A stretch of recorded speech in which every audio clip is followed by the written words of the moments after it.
Welcome to Talking and Teaching with Criminologists.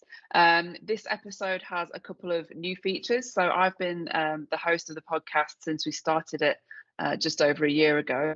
But firstly, I would like to welcome new co-host John Shute, who's an SL in Criminology at the University of Manchester. And John, I'm going to hand over to you to say hi and tell us a bit about yourself. Hello, everybody, and thanks very much, Helen. Delighted to be here. As you say, I'm at the University of Manchester in the Department of Criminology there, formerly at Glasgow and Edinburgh many years ago.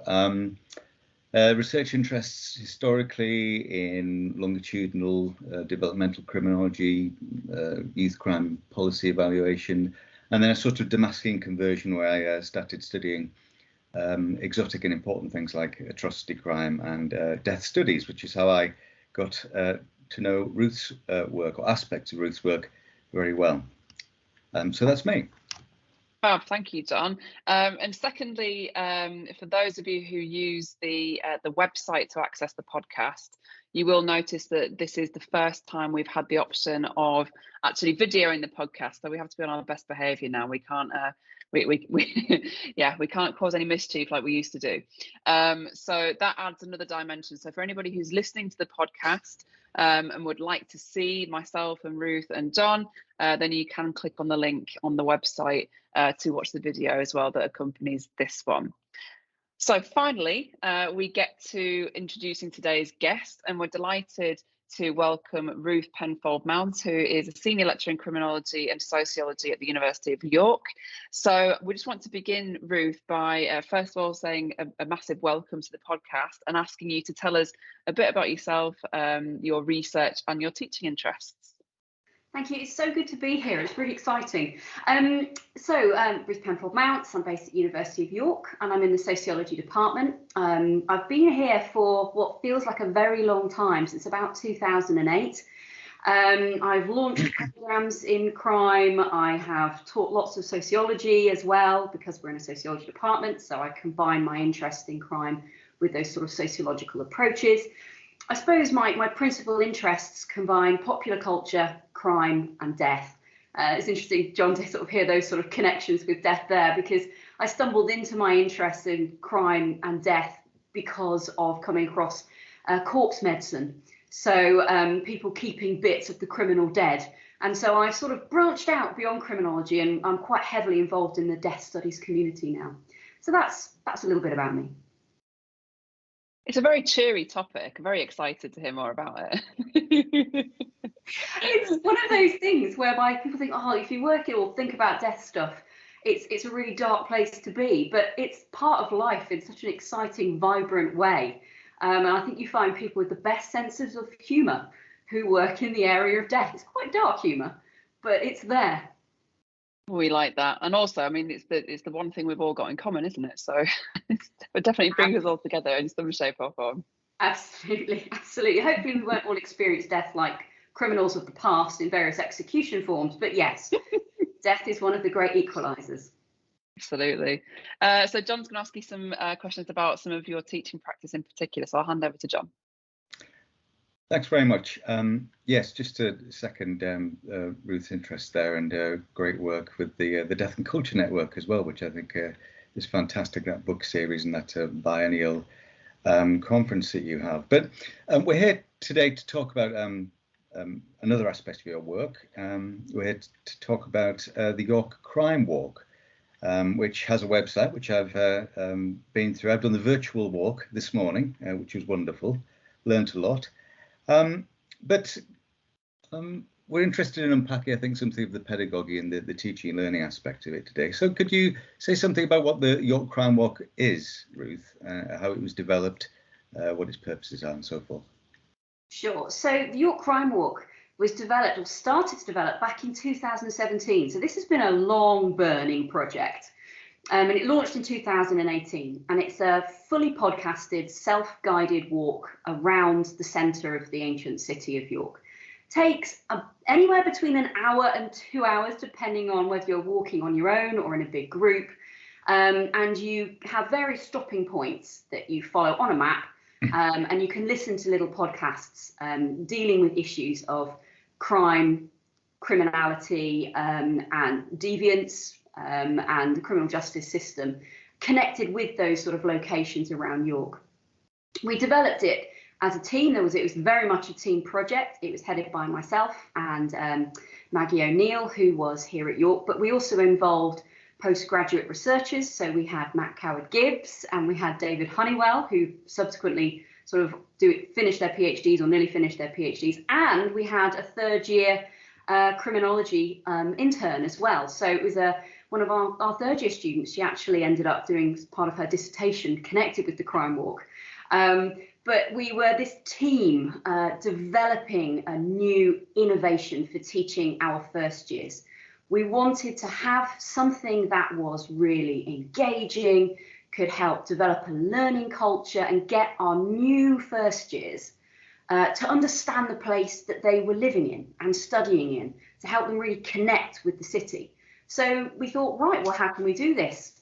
And we started developing the York Crime Walk. Wonderful. And I mean, it strikes me, I mean, you talk in an article that you produced with Maggie O'Neill and others recently about, the social participatory aspects of this, and it being a sort of a convivial sort of way of experiencing the city. But it sounds as though it was quite a convivial thing to do. I mean, a participatory endeavour with that team that you were producing. So it sounds like a lot of fun to put together too. And I also like the way that you mentioned there that it sounds like a good way for students to get to know the city and help with that sort of integration, sense of community building, belonging and so forth, which is sort of buzzwords at the moment.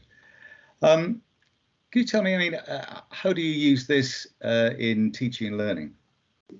So we've embedded the crime walk actually into our big first year crime module. And the students who are on it, and those are sort of pure criminology students, but some of our non-criminology students in the sociology department, some who are on like BA sociology or even on social psychology programs, do this module as well, because we think, crime's an important issue for our undergraduates to engage with. And they have to go on this walk. They can do it individually or in sort of groups. So, it might be they've palled up with it could take some of their housemates. They could go with people they've met off their seminar groups. They meet at the opening point, which is at Warmgate Bar, which is, this fabulous sort of gateway into the city. And then they will, start listening to the podcast as they trail off to Dick Turpin's grave. It sort of relates to what you were saying, John, about sort of conviviality. It's about that sort of the bonds that you form whilst you're walking, because you walk and you talk. And the sort of feedback we get from students, particularly those who are international students, find it a really good way to form bonds with their cohort, but also starting to hear the voices of the people that are teaching them. Or starting to engage with some of the issues that they'll be covering within the module. We also use it or build it in as like a formative assessment. So you do the work and then, or walk, I'm starting to blur my words, sorry. You do this walk and then you do like a reflective piece. We also can, I think we're sort of adjusting some of the assessments now so that they do a reflection on one of the podcasts they've listened to, and then actually they in a group would have to write their own podcast that would contribute to the walk, and that's what they would actually be assessed on. So part of the heart of these this walk with these podcasts is not only to help our students get to know their city and their space and get to know each other and get to know some of the material and issues, but also starting to develop employability skills. I'm sure we're all acutely aware that we need our students to develop more than just a great knowledge set. So we're getting them to do group work, which sometimes they hate, sometimes they love, getting them to develop reflexive practice, and actually getting them to learn to communicate in different forms. And podcasts is just one of those forms that we use. Students generally are very anxious, but once they get in the swing of it, they can see the value of it, and we see an increase in their confidence and again that connection with each other, which is really exciting to see. Where does that anxiety come from, do you think? Is it just because it's very different to a standard sort of exam or essay sort of type of assessment? Absolutely. They know what exams are. They get essays, although there's always room for improvement in structure. I'm sure we'll, it's the feedback students always get, be less descriptive, etc. But suddenly being asked to do a podcast, working with others, and that this counts as part of their grade, it's new territory. But this is something that our students need to be developing. It's, we want them to be capable, confident individuals. And so this is a safe space. At York, the first year, the marks that students get don't contribute to the final grade. So it's a good place to potentially make mistakes because it's not going to affect their final degree. But the later assessments in years 2 and 3 often involve these more sort of innovative, dynamic forms of assessment. So this is a good trial run. We give them lots of support and encouragement, and you do see them start to flourish. And, some of the undergraduates we have, they are so tech savvy. They cultivate or create these fabulous engagements, far better than some of us academics. It's their form of communication. So it's great to use. So one of the questions that I've got actually that's just stemmed out from what you've said, Ruth, is around the design of this. So very often when we are designing something innovative for teaching and learning practices and pushing those boundaries to enhance student experience, we have these ideas in our minds of, this is why it's a good thing. So we're checking the employability box, we're checking the box around engagement and meeting of the students. From the student feedback, was there anything that the students took from this that you didn't anticipate that was not an unintended consequence, because I'm sure any positive consequence is intended, but that you just didn't anticipate students getting from doing the crime walk? I think one of the things that really came out of it was student confidence. And I know that sounds silly. It was, like you say, employability, different ways of communicating. We expected that and we were aiming for that. But actually getting the feedback from students that actually they felt more confident in themselves in how they could communicate and handle these situations was really encouraging. And also that feedback that students felt more plugged into their city. Because it wasn't, they know their city not just through the nightlife where the bars are or where the clubs are. It was actually, this is an execution point that I've walked through multiple times. They started to see how their studies sort of leveled in on top of a space and a place, and how time, York is ancient. I mean, you can do this sort of walking in a more contemporary city as well. But just the levels of history that overlap with crime and deviance, everything from witch burnings to cholera riots, all of these sorts of things, like outside of the York train station, there is a green space, there's some yew trees and a few gravestones. That's actually a cholera burial ground. People walk past it all the time, but we get this feedback from students, they're seeing the city in a different way now, because everywhere they look, they can unpack and see it in a different way, and they're making those connections. And you know what, Helen, the most exciting part is the number of students who then take their parents on this walk. I was just about to ask you this. I was just about to say, surely you must see that confidence then come through, because it almost, from what you're saying, sounds like they're taking some ownership over their city. And that's what we want when students go to university, isn't it? Is that it becomes theirs. And I was just thinking that I bet then when their parents come to visit, or their siblings or friends, they kind of take them on it. Absolutely. And in fact, we don't just use this as a teaching tool, we actually use it as a recruitment tool as well. So at open days, some of the talks, when you've got all these fabulous, fresh-faced, prospective students coming in with their parents, and you do the pitch about why come to the city you're in and, what the course is about. Well, we play them parts of the podcast, and we hand out these leaflets as well that have got the map in, and we sort of really showcase it. And, these students, if they come to the city to visit for the weekend, well, the parents get involved as well, and they want to walk around the city, and then they get to experience some of what their child is going to learn, and it helps them have a feel for the space and place that their loved one is potentially going to be in. So that's been really positive as well. And then we have parents saying, we wish we were still studying. And it's like, it's great, if you've made that connection with parents and with students, I think, that's what we want to be doing. We want the research that's informed the podcasts to then have an impact at teaching level or learning level. We also don't just use it for students and their parents. We also use it for public engagement. So at York, we have the York Festival of Ideas every year, and the York Crime Walk, and actually we have a Death and Culture Walk as well, which I can riff off of another time. But these walks get advertised and used every year because the public want to do these walks as well.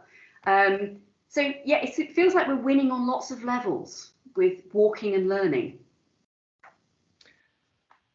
It sounds absolutely wonderful. And I can see there's that public criminology sort of angle as well, isn't there, by pulling in the parents, but also having the website mounted for everybody to access. So, I mean, I listened to all of the podcasts. It's wonderful. I know York quite well, but I learned a lot. And it just struck me, how did you come up with the materials? How did you choose from presumably quite a wide sort of a universe of things that you could have talked about, and come up with the 10 or so sort of segments that you did? I have to say, John, it was a nightmare. The first time we did the walk, we were about 6 hours in and we were less than halfway around the route that we wanted to originally do. We found that the problem with designing one of these walks is there's just too much to put in. So it's just so much you can include. So what we decided was we needed to keep some of the topics that we knew we'd be engaging with in modules. So that helped us select what stories we wanted to tell. But we were also thinking about what sort of landmarks are quite crucial to the city of York and how we could actually start by including those, so that the students could understand their city and connect with certain points. So we started out by getting our student intern to actually make connections with external partners. So our fabulous intern trotted off and made relationships with a whole range of different museums through York, and we met up with some of these external sort of curators, and they started telling stories, because we wanted to tell some stories that were not just the ones that everyone's telling. We wanted some stories that were slightly unusual. So it was really about sort of throwing the net wide, gathering lots of information, and then slowly narrowing it down. And having to remember that these podcasts, if you're on your phone doing this walk, you can't have them going on for 20 minutes. We did think a little bit about like the National Trust or English Heritage sites. When you get those little audio guides and they're sort of, they're quite short and pithy. We had that in mind because, those sorts of locations, these sort of curators of historic sites and stuff, they are brilliant experts in communicating little stories. So we did draw on some of that as well.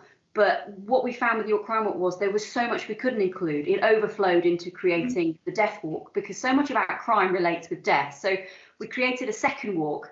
And then from that, we've actually created more recently another walk. So we've got multiple walks because we found just too much to tell in a single one. But it was really tough cutting it down. I can imagine. But you do it very well. I mean, each of the segments is, about 4 minutes long or something like that, isn't it? A lovely sort of narrative structure you have. But you seem to get through an awful lot of substantive themes there. I mean, there's gender there in terms of, witch trials and sex work. There's class and religious persecution. There's quite a lot of sort of historical criminology and the process, the difference between assize courts and the Crown Court and the Magistrates Court and so forth. So I don't know, it's sort of, it wears its learning lightly, if you know what I mean, but there's a lot there. I mean, I think I can imagine, well, I'd love to do this, I think, in the actual, the spaces in York City Centre. I guess you get a sense of what the students make of it in the formative assessment, but I'd also like to get a sense of how they interact with one another and whether they take photographs that are inspired by the stories and so forth. So do you have a sense? I suppose this comes back to the feedback question that Helen asked earlier, but do you have a sense of how they behave on the walk, as it were? Well, I hope that they're not misbehaving on the walk. We've never had any major reports of any incidents. But we do sometimes get students actually coming with photographs. You know, it's those sorts of things of, you know, when you're encouraging students to go on the walk, you know, take a picture of the, you know, your favourite site, or something we get them to reflect on is, you know, when you were doing this walk and you were listening to a podcast, was there one particular location that had a particular impact on you? Sometimes it's they couldn't find Dick Turpin's grave. That's quite a comedy one. You know, students are saying they couldn't find it, and they had hilarious fun sort of stumbling around various sort of back streets trying to locate things. So we sometimes get those little sort of stories. But I think actually the notion of the photograph is a really useful one, because, you know, they're listening on their phones. Phones have such amazing visual capabilities now. Getting them to capture that is great. And sometimes it's like a picture of the beer cans that are tossed around behind the gravestone at Dick Turpin's grave, because that's quite a big thing. You know, things they didn't expect to sort of come across. But it does vary, but it's actually a really interesting point. And maybe actually that's something I should take away, and we should feed back in that that's something we expect them to do, is to take some pictures on that walk. Which, you know, is a wonderful way of being creative, I guess, you know, but also encouraging a different way of seeing, different way of sort of knowing the environment, which I know you're very big on. I mean, could you say something a little bit unpicking the pedagogic value? I mean, the walk as a sort of way of interacting with the environment. I mean, it's got lots of sort of, I suppose, interdisciplinary sort of progenitors, hasn't it? I mean, we know from psychology of memory that it's, you know, it's a good device for learning and remembering things. It's obviously good health-wise for exercise and for the social aspect. We know that it helps with creativity. You know, figures like Eric Satie, the composer, William Wordsworth, you know, did a lot of creative stuff whilst they were doing their daily walk. But there's also this more substantive stuff, you know, Debord and the idea of the derive, of drifting through spaces and getting to know them in that way. There's ethnographic sort of approaches, isn't there? The sort of, you know, many people have looked at this, but, you know, Sarah Pink, her work on sort of sensory geographies and stuff. So, I mean, substantively, do you bring that into the rationale for the walk? And are there any other sort of pedagogic ideas that were central to it? So you're right. You know, walking has got quite a long history in some disciplines, like, you know, with particularly something like anthropology. You know, there is that kind of those ethnographic moves. And if we're thinking criminologically, go back to the Chicago school. You know, these early criminologists were just like, just go and hang out in the zone of transition, and uncover all this great stuff. Now, I'm not saying that we're sending our students out into a zone of transition in York, and that isn't what we're expecting here. But I think what is really useful is to help students get outside of the classroom, not necessarily at this stage, certainly not at level 1 in their first year, to go and gather their own data. That's something we leave for later on, but we introduce them to things like ethnography rather than just lecturing them about it. It's actually go out and experience what it is to learn on the move in spaces and places, and have that sensory experience, the sounds, the smells, the visual, all of those sorts of factors. And I think that's really where it's sort of coming into play. But we've got this long heritage. And I think, you know, in terms of research on the move, that's done, but the learning on the move is something that I think the crime walk is trying to do. It's trying to really have research informed learning, or research led learning. It's not just the research and stopping there. It's really trying to bring in all of those stages. And I think that's what your crime walk is really trying to do. It's bringing in that research, it's bringing in learning, and it's bringing in impact. It's ticking lots of boxes. I feel like Helen was saying earlier, you know, tick this box, tick that box. But I think that the crime walk itself is really, it's got a flexibility in how we use it. Excellent. And a sort of authenticity of, you know, the experience, but also the assessment, I'm sure. Okay, that was wonderful. Thanks very much. Let's may hand over to Helen with the next set of questions. So I think this is, you know, not only is it really interesting to hear about a different strategy in relation to teaching and learning and how to engage students. I think it also is just a really nice example of, as you said, Ruth, getting students out of the classroom, because particularly with a discipline like criminology, it can be just that bit more challenging to think of authentic learning experiences or sensory learning experiences that can, bring to life the subjects that we're talking about, and bring to life the research that we've done, without telling students to go read our papers and so on. And so as a result of that, it may well be that people listening to this podcast or watching our first vodcast might be thinking to themselves, okay, so how can I take this and maybe apply it to my own teaching or another area of the discipline. So I wondered if both in terms of like the geography, beyond York, how might people do this, but also whether you've had a chance to think about where else in the criminology curriculum this kind of learning could be applied. So really just stealing your thoughts for people listening / watching about how you might apply this method to other areas of criminology or beyond historic locations. That's a great question. So I'm actually working with the University of Bath at the moment to develop a sort of sociological, criminological, deathy type walk down there, because I have contacts, and so we were talking about this, and they were like, well, let's think about actually, they want to develop their own walk. So I'm actually working as a consultant. So if there is anybody out there who's interested in developing their own walk for their own location, just get in touch, and I can work with you or share some tips or whatever, sort of learn from experience. But I think the key with developing the walk is, or any walk in any city, is to think about what you're trying to achieve and what level you're trying to aim at. So with the walk that we've developed, it is very much for level 1 students, which means that it can cover an awful lot. It's quite broad in its themes and its issues that it covers.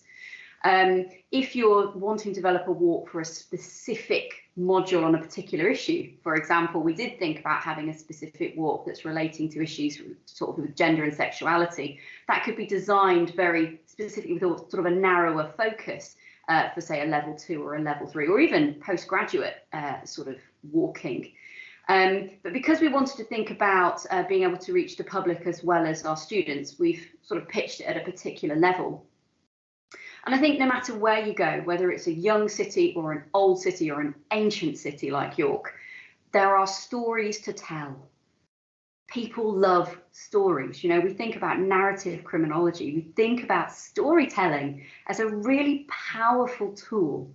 And I think for criminology students, we can't just send them out into a lot of spaces and places that we like, go off into areas that are quite dangerous to be in, or to learn about these, certain types of crime. We can't do that, and we can't take all our students into various criminal justice institutions, but we can tell those stories through the city that they're living in.